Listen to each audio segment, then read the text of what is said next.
Story 1. A teen male, live with my dad. My mother lives with her new husband and my stepbrother, a young teen, both of whom I've only met once at the wedding. Her new husband doesn't want me to visit her at their place, since he's worried about my dad, knowing where she lives and visiting and trying to rekindle their past relationship, so she visits me instead. The guy thinks there's less risk with her only being over half an hour each visit and one visit per month. However, she wanted me to spend time with my stepbrother, but couldn't bring him over since he's severely allergic to cats. So she asked me if I'd be okay with getting rid of my cat. I told her not. She protested, saying that if I didn't, I wouldn't ever get to know my stepbrother. So I told her I didn't care and would always choose my cat. My mother was rather upset when she left. She said that I shouldn't have been so dismissive of her feelings like that. Not the idiot. Your mother is the one who needs to work on her issues with her clingy, jealous husband. Her insecurities shouldn't result in your having to get rid of a beloved pet. And his logic is baffling. He's jealous of your father and the possibility of your mother getting back together with him. So his solution is to send your mother to your father's house to visit you. Something isn't right there. Excuse me, her only being over half an hour each visit and one visit per month. So you see your mom for 6 hours a year, and she is expecting you to get rid of your cat so your step-sibling can come with her for what, an hour a year? Or are they planning on offloading him on your family as you're such a good babysitter? Get your dad involved to set some boundaries if he isn't involved already. Your mother is very cruel if she accepts this. Op's mother is a lunatic who cares nothing for her child. She got rid of Op for a new husband. So maybe that's why Mom doesn't understand why Op is attached to a cat and unwilling to get rid of it. It's insane. Honey, I'm curious. Does she think you're dismissing her feelings? What about your feelings? She's being pretty damn dismissive of those, and she's supposed to be the adult here, lol. The issue isn't that you love your cat, who you spend time with. It's that your mother hasn't made you a priority and is trying to pressure you to dilute further the little time you have together. I'm sorry your mom is letting you down. Update. Am I the idiot for telling my mother I would always choose my cat over my stepbrother?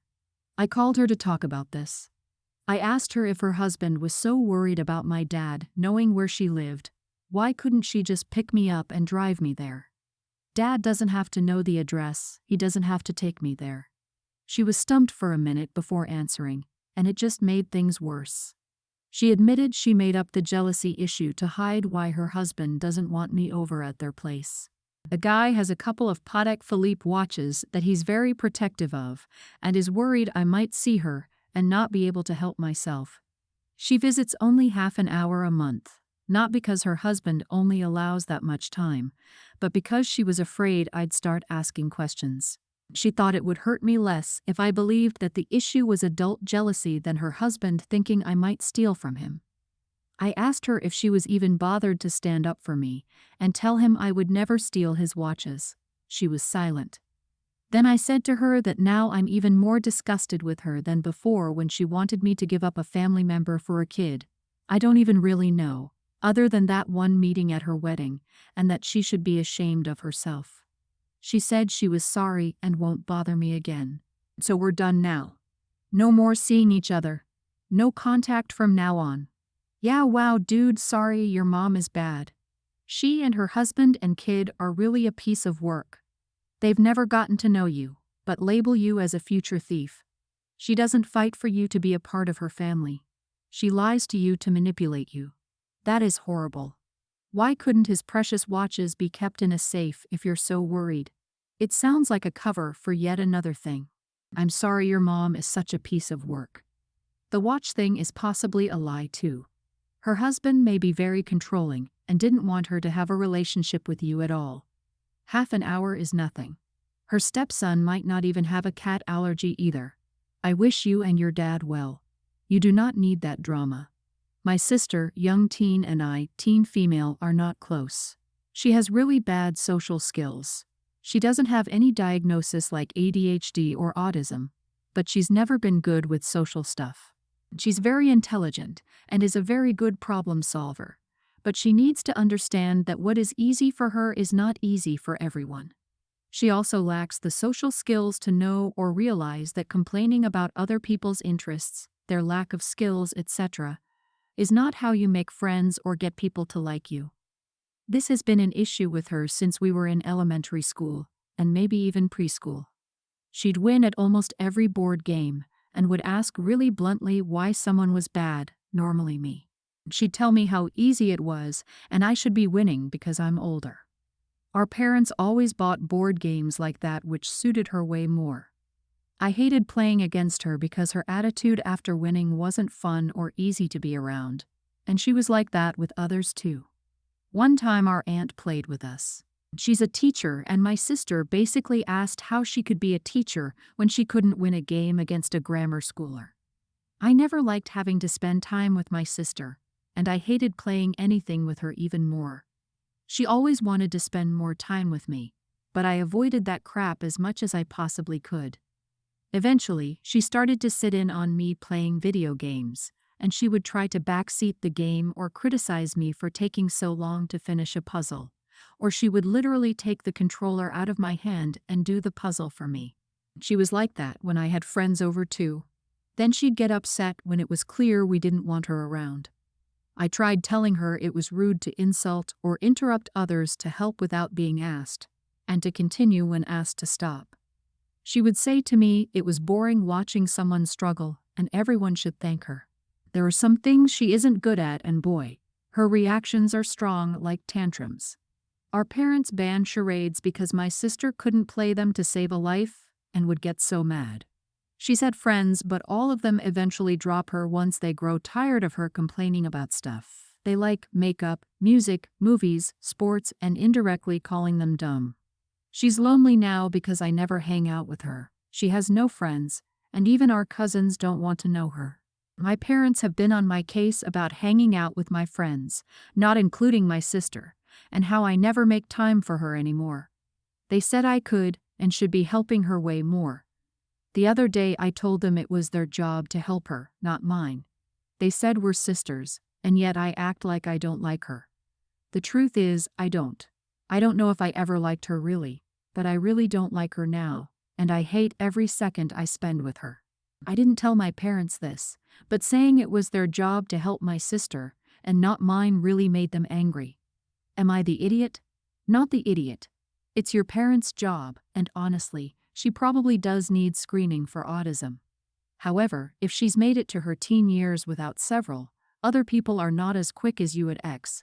But that doesn't mean you jump in and/or berate them. Discussions from your parents, teachers, and other adults. There is probably a limited window left for her to modify her behavior. You've done everything you should be doing as her sister, telling her that her behavior isn't acceptable. Anything beyond that is in your parents' realm of care. Sometimes people need the consequences of their actions spelled out for them. And even if your sister didn't always have this horrible attitude, you're not obligated to include her when hanging out with your friends. This is an issue your parents have created by not addressing her rude behavior properly when she was younger. Now she's in her teens, and I think it won't be easy to correct. She needs therapy. This is classic autistic behavior, and she needs a specialist to help her understand. Your parents are doing her no favors by coddling her. I would let her lose at charades. It's a good way to help her understand how she makes others feel, as she lacks the empathy to understand it intuitively. Trust me, as someone who once was that child, your parents are doing her no favors. I, 23 female, have been dating my boyfriend, 25, for a year and a half now. We're very happy together, rarely argue, and are very much in love. For context, I'm a first-generation immigrant from a third-world country, living in a European country. My boyfriend, on the other hand, is a native. I study robotics, and he studied linguistics and is currently unemployed. Anyway, on to the issue. I've met his family a handful of times now, and at first they were very welcoming and lovely. I thought they liked me, and then they started making comments like, "Oh, you must be very happy you ended up with a guy like boyfriend, and you're such a lucky girl to be dating boyfriend." I would smile and say I am very happy, and he is indeed a thoughtful, loving man. This went on for a while until eventually I just blurted out, "Oh well, he's lucky to be with me just as much as I'm lucky to be with him." His mom laughed and said not exactly, and told me that I have to admit the perks of dating a native, and how men like him usually don't date girls like me. I found this very offensive and told her I do love her son, but he's unemployed and will probably be for a very long time because of his useless degree. I told her that if someone was lucky it would be him. Obviously she got very mad and kicked me out, and I gladly left.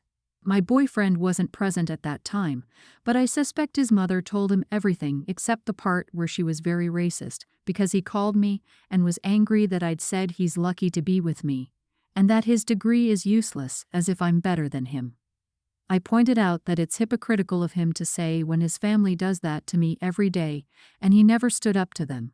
Anyway, now thinking back on it, I think I shouldn't have said that about him, and that my grievance is with his family and not him. So am I the idiot? Not the idiot. His mother was obviously trying to make you feel less Stan. Your boyfriend probably agrees with his mother. If he doesn't, he's spineless and doesn't stick up for you. Either way, he's not a good partner. He should have shut that down the first time. It won't get better.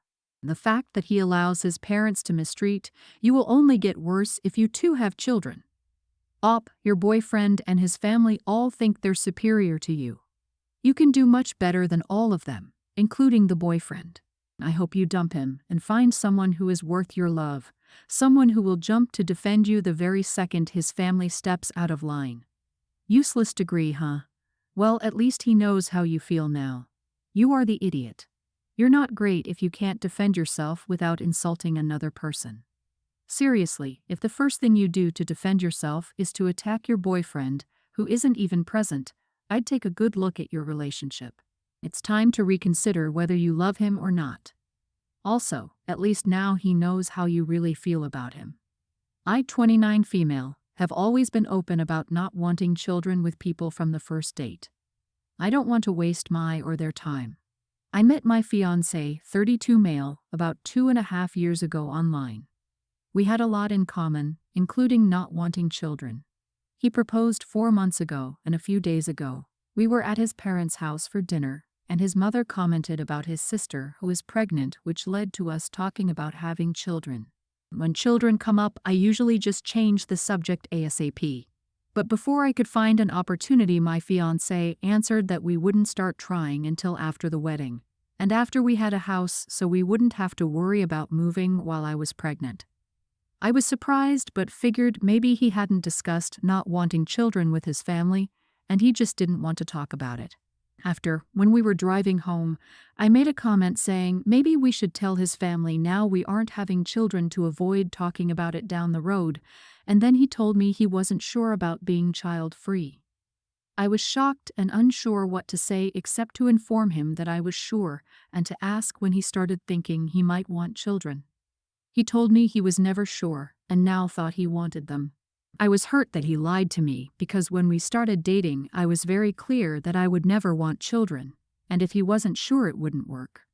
We argued and he basically told me he thought I might change my mind, but he didn't know that I was sterilized at 25. When I was 22, despite using birth control, I got pregnant and ended it. Afterward, the stress of that possibly happening again was too much, and it began to take a toll on my mental and physical health. To make a long story short, after 2 years of looking from doctor to doctor, I was able to find one willing to sterilize an unmarried, childless, early 20-years-old woman. My mental health improved overnight as soon as I had a date scheduled, and I no longer had so much anxiety. This was 1.5 years before I met my fiancé. I never said so because it doesn't matter because I don't want children. I told him that I couldn't have children because I was sterilized, and then he got mad at me for not telling him, and that he might not have dated me if he knew. He called me an idiot and dropped me off at home and went to stay with a friend. At this point, I'm not hopeful for the relationship. I am sad about it because I do love him, but I was clear about children from the start because it's a deal breaker. What I want to know is if I'm the idiot for not telling him that I can't have children. I've gotten messages from his friends saying I am. Not that I worry about their biased opinions, but a couple of my friends have said I should have told him, while others were on my side that it doesn't matter because I don't want children. So, am I the idiot? not the idiot. I hear he's mad because he won't be able to convince you to have children now. He heard you say you never want kids, but figured that was the start of a negotiation. You have zero to be guilty about. You told him, I don't want to have my own kids. Why would you need to go into detail as to how that can't happen? It doesn't matter. You should pack his stuff and tell him it's ready for pickup. Any person who wants to try and guilt trip you or to gaslight you isn't worth wasting any more time on. Mourn the loss of that relationship and find someone who will accept your truth. He likely didn't even plan on convincing her. All he had to do was get her pregnant by accident. He's mad he doesn't have full control over this. You were very clear you didn't want children. The fact you're sterilized is irrelevant. If you changed your mind, you could still adopt. But you aren't interested in changing your mind, so it doesn't matter if you're sterilized or not. It's a no-child zone. He just gave you a golden opportunity to leave before you got married. I'd take it. My daughter is 20 and dropped out of college. My son is graduating college this year. I was asking him what he wanted to do for graduating. My youngest also got into the honor society in high school, so we're going for dinner soon. So really everyone is doing something, and I notice my daughter getting more upset when other people bring up their accomplishments. She lives at home and sadly she hasn't had much going on in the accomplishment area. Her birthday just passed, which we did celebrate. But that is not the same as getting dinner or something for an accomplishment. I know it's rough for her. The issue was she approached me and told me she wanted a celebration dinner. I asked for what, and she didn't give me an answer. I told her we would only do a celebration dinner when she had something to celebrate. This started an argument where she thought I wasn't being fair and everyone else was getting celebrated. I told her it was fair, and she would get celebrated when she had an accomplishment. She called me a jerk, and my oldest thinks I should just give in and give her dinner for anything. Not the idiot, she didn't even have an answer for what there was to celebrate. A 20-year-old college dropout wants a party because their siblings, who have actively accomplished something, are being recognized, and she thinks it's unfair. And then she called you a jerk. Life will kick her in the balls, so to speak, if she expects everything to be her version of fair, which is actually not fair at all. Time for the daughter to put her big girl pants on and adult. I disagree. People stuck in severe depression need help and support, not criticism. Opie, you are the idiot. Do you only see school-related things as accomplishments? School is not for everyone. But is it normal for your daughter to drop out like this, or was it out of the blue? You say she doesn't have much going on right now. What do you mean? No job, no prospect, no school, no friends. What is she doing during the day? Is she depressed? Maybe that's just what it is here. If she is depressed, getting up is an accomplishment. This was a missed opportunity to understand what was going on with her. Thanks for listening.